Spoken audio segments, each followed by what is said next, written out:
It's great to be here. Just as something to learn from through my experience, one probably shouldn't manage their own calendar all the time. So, gosh, it's an honor to be here. So many great business leaders in our community. And, you know, I tend to look at Southern Oregon as this prized gem, this area that is so special to me. I had the great fortune of growing up here in the Rogue Valley, third generation dairy farmers, growing up and having super cool experiences on that family farm with outstanding folks, helped to shape some of the principles and values that are part of what my fabric is, and having an older brother, 17 years older, my senior, than me, I had so many great moments with him. You know, they were gifts.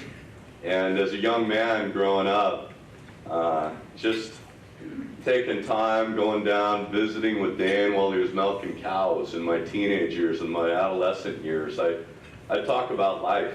I talk about challenges. We talk about business ideas, where I could go, what I could do in my life, what the future would hold. And those conversations, man, they revolved around, you know, having purebred Holstein cattle with, you know, like this pedigree that was absolutely killer, and just producing the highest quality dairy products. I could go to college and become a nutritionalist, and you know, all these wild conversations, and then it would go from that place to, you know, you could start your own excavation business. You know how to back a trailer, you've got skills on a tractor, you know, you could be your own business person, and little did we know that the dairy business would be short-lived for my family. You know, at that time in the late 80s, there were all sorts of challenges that we were facing in the dairy space, and my father had the wisdom and the fortitude to start his own business. He pioneered River City RV in the mid-80s, which many of you guys maybe have seen over here in Medford and Grants Pass over the course of the years. So he had kind of diversified out of the dairy business. My brother was left to run it. He and his 3 kids with his wife had driven a stake in the ground and really enjoyed this sort of lifestyle, and had become really comfortable with that way as being a provider and paying the bills. And it was tough. It was tough stuff. You know, we had a creek that was running through our property. There were environmental challenges that came our way with that creek and the amount of cattle that we had on 84 acres. And we were in a place where we had to make some changes. We had to adapt to changes, circumstances that were beyond our control that were happening around us. And I was going to school at the time over at Southern Oregon State College, as it once was called. You know, so you know, I came home to help Dane out on the farm, you know, and at the young age of 20, I thought I was like living the dream, man, making $50 a shift, milking cows, and trying to brainstorm how we were going to fix this problem that DEQ had presented to us. And we'd go to these meetings, and finally, push came to shove. It was either become compliant with all the rules and the challenges that we were facing, or sell out and start a new path. And with some of those obstacles, those challenges in the way, at that time, in 1990, it was $150,000 that we needed to invest in a manure separating system. It was cutting the herd in half, and the stability of the business and the profits of the business was very much volatile. So it just made total sense for us to shut down the farm and sell the cows. And at that time, man, I mean, there was all sorts of an emotional kind of an effect on the whole family. I mean, what seemed so devastating turned out to be a blessing in disguise. And with a lot of the conversations that we'd had over time, and some of my brother's ingenuity and perspective. He owned a Dairy Queen franchise right here in Medford, in 1978. And you know, at that time, fast food was in its infancy. The Blizzard wasn't created. The banana split and the peanut butter parfait was the thing. And I don't even think his shop had a drive-through. It was positioned right over next to Bear Creek by Taco Bell, for some of you guys who remember those early days. And back then, it was quite an event to go to Taco Bell or Dairy Queen or maybe both. And yeah, and so you know, he flipped that business, not knowing what the future of fast food was. My father, you know, thought, man, this could be trendy, it could be a fad, maybe you want to take the profits and run. And so he did. And he came back and had ventured his whole effort toward that dairy farm. So in those crazy conversations that Dane and I would have with his experience of being a young entrepreneur and running that family farm and the different perspectives that he had, along with some of the wisdom that my folks had given us and what my dad had been doing with his business, I just looked at him and he was really distraught. I mean, if you can imagine being 38 years old, having 3 kids, knowing what you know, and you don't have a college education, you don't know what the future holds, and you're basically starting over. That was a big reset for him. For me, hell, I was 21. I was like, I'm ready to go nuts and set the world on fire and do all sorts of wild stuff and prove to people that, you know, you could do something amazing. So the combination and the timing of these events, they really shaped Dutch Bros. And you know, he looked at me, I'll never forget, he was like, man, I don't know what I'm gonna do. I'm gonna have to go get a job at Walmart or Fred Meyer or something, because I gotta put food on the table for the kids. I need some stability. And I said, man, you know, we've gambled on football since I was like this high, and I was entering point spreads on our own and trying to figure out a way to beat the system when we were just, you know, I was 12 years old on an Apple II computer, and you know, we were reading scores off the sporting green to try and figure out. I said, look, man, what's the risk? Let's do our own business. And if it doesn't work out, you can always go get that job. And he said, man, you're probably right. And we got to look at it. He goes, but I mean, what do you think? TCBY franchise, we got to have a big net worth. There's all these different things we could do. We could start taking ice cream and dipping it in chocolate, rolling it in nuts, and selling it at the fair. I go, dude, we need to do espresso coffee. And he goes, what? I mean, literally in '91, nobody knew what espresso coffee was much in Southern Oregon. I mean, it was in its infancy. And specialty coffee was just coming to the West Coast. You know, Starbucks was just getting their whole growth pattern rolling. I mean, they were really in kind of a toddler stage of the life cycle of specialty coffee. And Dane looked at me, he didn't even know what espresso was. And so I said, man, you gotta get something, you know, I'll take you to a shop. Well, that night he went to a local Italian restaurant, Grants Pass. It's a bistro restaurant. And he noticed they had espresso on the menu. And so he ordered one after having a nice pizza and maybe a couple beers, I imagine.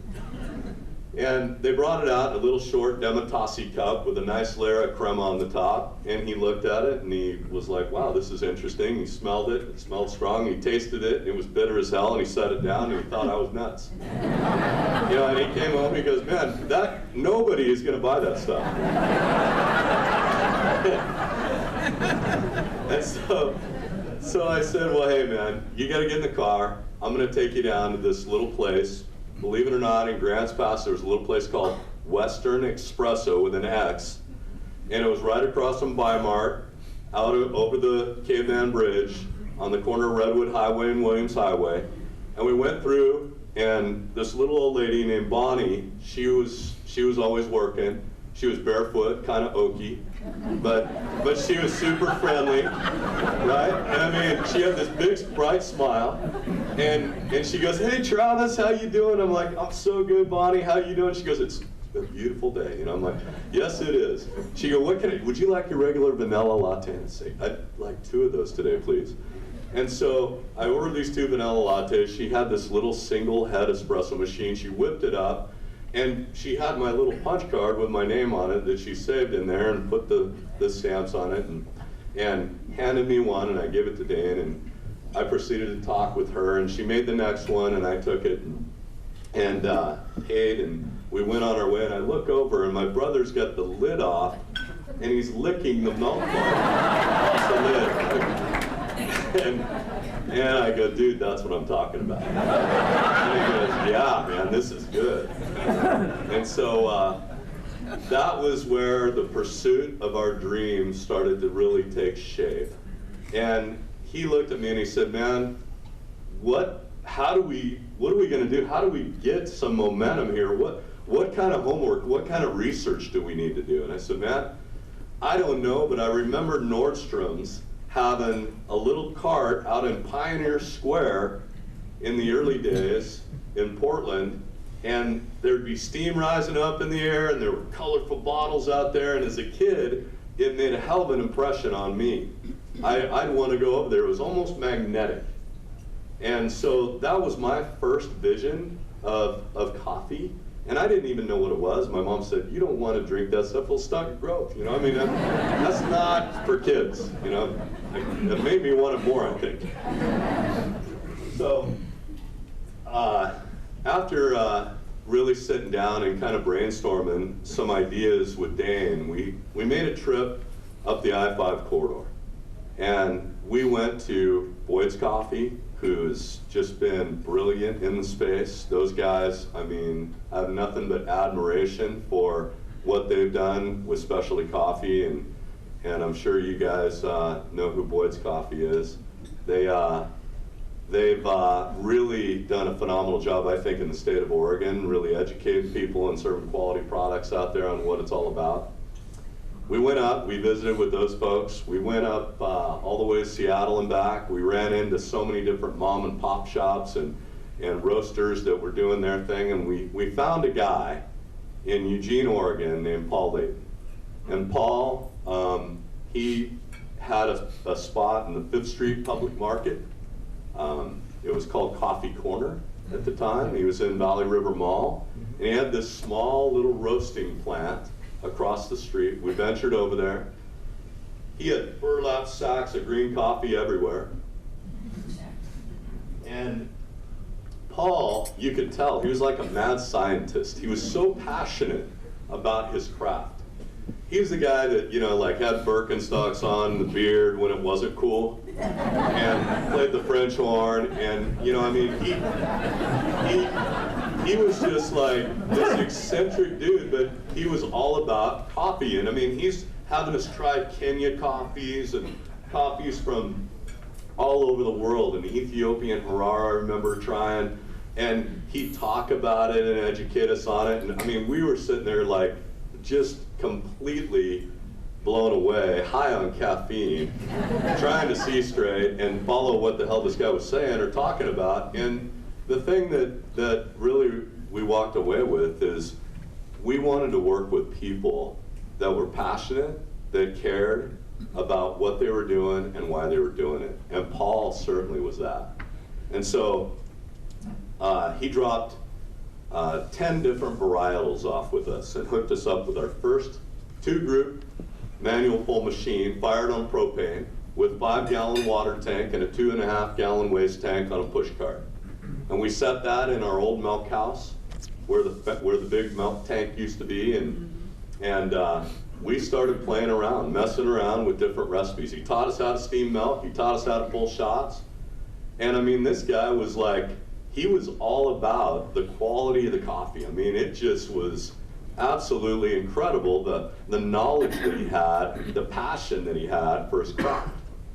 So Dan and I sat there trying to figure out, well, gosh, we're not going to have this whole specialty coffee knowledge about all these different varietals, and that isn't really, Paul's business is not what we want to do for our business. Our business was really just making lattes, mochas, and figuring out a way to build a clientele and treat them right with speed, service, and quality.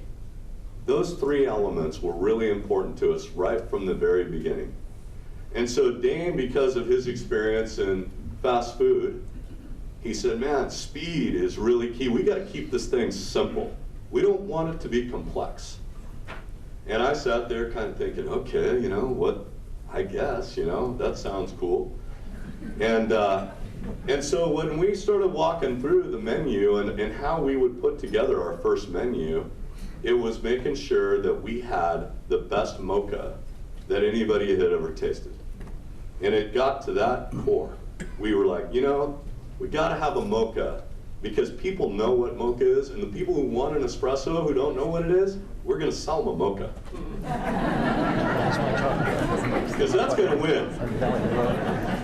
And so, you know, we started, we experimented with Nestle's Quick, with Hershey's syrup, with Mrs. Richards hot fudge, we got Guitar chocolate, we had Ghirardelli, we were doing all these different concoctions, and we just couldn't land on what that specific recipe was.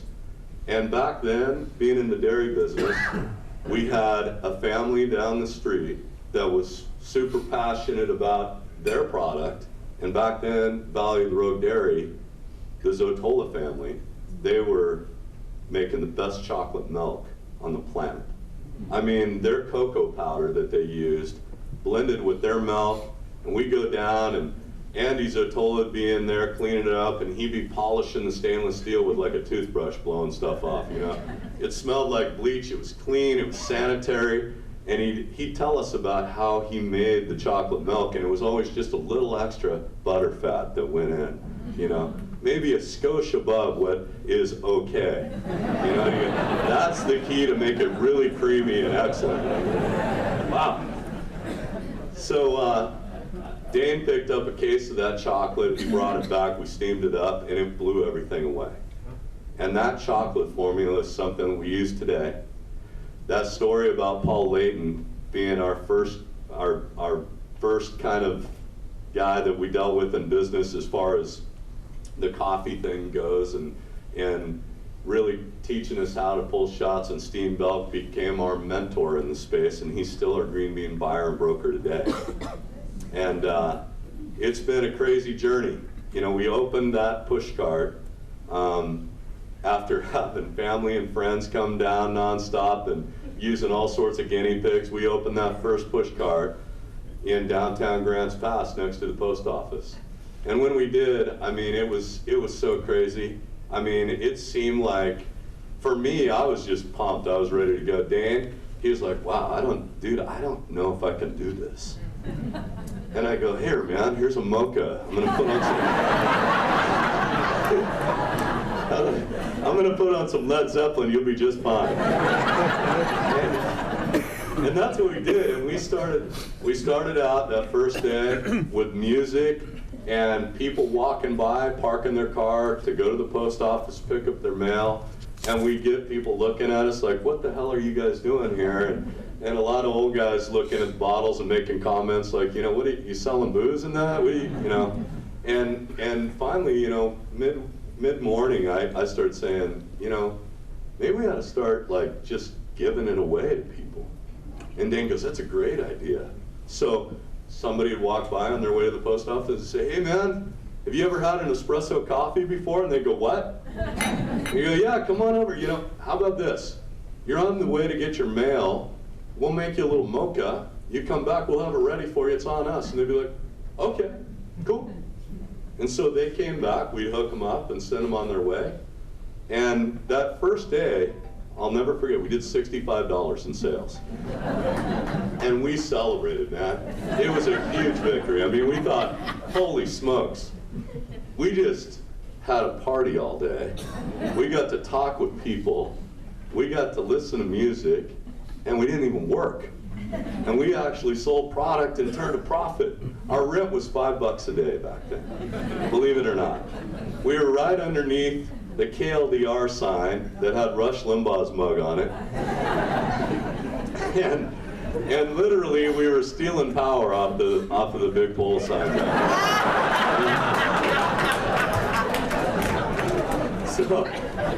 So, you know, we take KLDR, we take the Wilson family, we take those guys like lattes and mochas regularly because we wanted to stay in good graces if they found out we're using the power.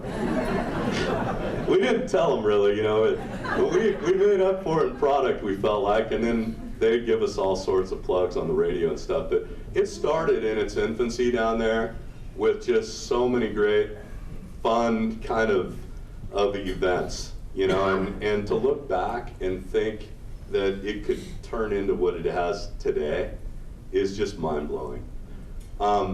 Dane had the fortitude to sit me down on the living room of his mobile home, and he said, man, I had picked up this book.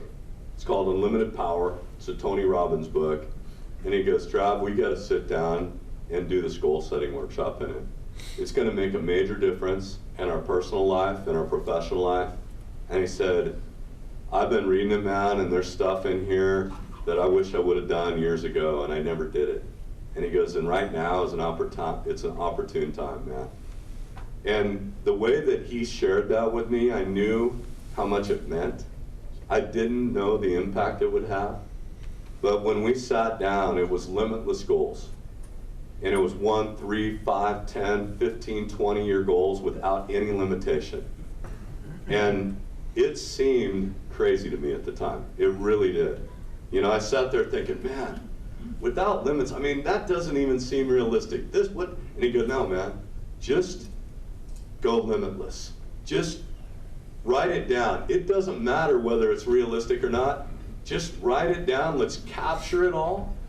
And then we'll put these timetables behind it if you think it'd even be something that you could see happening ever. And we did. And I had no idea what that would do. Writing it down, sharing it with one another, just kind of having it engraved in our subconscious minds, that served us with some accountability with one another. And it provided traction and momentum to start down this path that seemed absolutely absurd to a lot of people at that time. I mean, people thought, what the hell are you guys doing? You know, I mean, this will never work. You know, this is neat, but what are you really going to do in your life? You know? And I was driven, man. I was like, you know what? This is what we're going to... Now, we had the opportunity, but my folks, my dad owned the property at the old dairy farm still, and he converted it into a golf course. And so it's Dutcher Creek Golf Course today. And that opened shortly thereafter, and we were splitting time in those early days. We'd work our coffee cart, we'd go over to Dutcher Creek and fill in, and you know, I looked at that and I said, you know, we can always go mow lawns, dude. We can always go mow lawns. That's our fallback plan.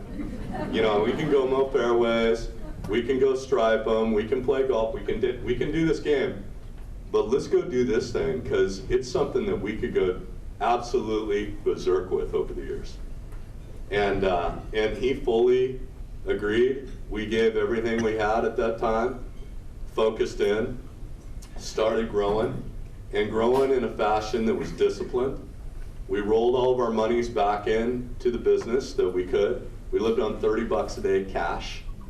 You know, and for a cash business back then, you know, it was lucrative to us. It really was. I mean, it was like, wow, this is actually working.